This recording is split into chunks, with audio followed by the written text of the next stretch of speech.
করেন যে আমার যদি অবস্থা এমন হইতো যে আমি যদি কোনো মহিলার দিকে তাকাই, হুজুর চাইলে আর মাথা নিচের দিকে নামাইতারি না, আমার এমনি চাইয়া তখন লাগে।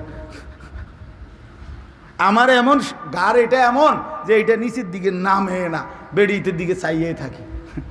তা তাইলে না বলতেন এটা অযৌক্তিক? আমারে তো বলছে চোখ নামাইতে ভিন নারী থেকে না দেখতে, কিন্তু আমার তো মাথায় নামাইতে পারি না, আমি গাঁড়ে নামাইতে পারি না, তাইলে না বলতে। এখন গাঁড় নামাইতে পারিনি আমরা, কথা বলেন না কেন? তো তাইলে অসুবিধা কোথায়? অসুবিধা কোথায়? সুদে না হারাম করছে তো ব্যবসা হালাল করে নাই, মদে না হারাম করছে তো পানি হালাল করে নাই, ভিন নারী না হারাম করছে কিন্তু হালাল স্ত্রী কি বৈধ করে নাই? তো সমস্যা কোথায় হয়েছে? কোনানে কামড়াইছে, সমস্যা কি? আল্লাহকে না মানার অসুবিধা কি? এই জন্য আল্লাহ বলেন আমি তোমাকে মানবার পুরা যোগ্যতা সম্পন্ন একটি শরীর দিয়েছি। মনে করেন যে আমার যদি অবস্থা এমন হইতো যে আমি যদি কোনো মহিলার দিকে তাকাই, হুজুর চাইলে আর মাথা নিচের দিকে নামাইতারি না, আমার এমনি চাইয়া তখন লাগে।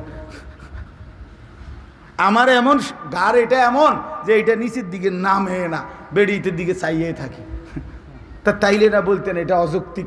আমারে তো বলছে চোখ নামাইতে ভিন নারী থেকে না দেখতে, কিন্তু আমার তো মাথায় নামাইতে পারি না, আমি গাঁড়ে নামাইতে পারি না, তাইলে না বলতে। এখন গাঁড় নামাইতে পারিনি আমরা, কথা বলেন না কেন?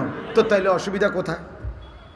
অসুবিধা কোথায়? সুদে না হারাম করছে তো ব্যবসা হালাল করে নাই, মদে না হারাম করছে তো পানি হালাল করে নাই, ভিন নারী না হারাম করছে কিন্তু হালাল স্ত্রী কি বৈধ করে নাই? তো সমস্যা কোথায় হয়েছে? কোনানে কামড়াইছে, সমস্যা কি? আল্লাহকে না মানার অসুবিধা কি?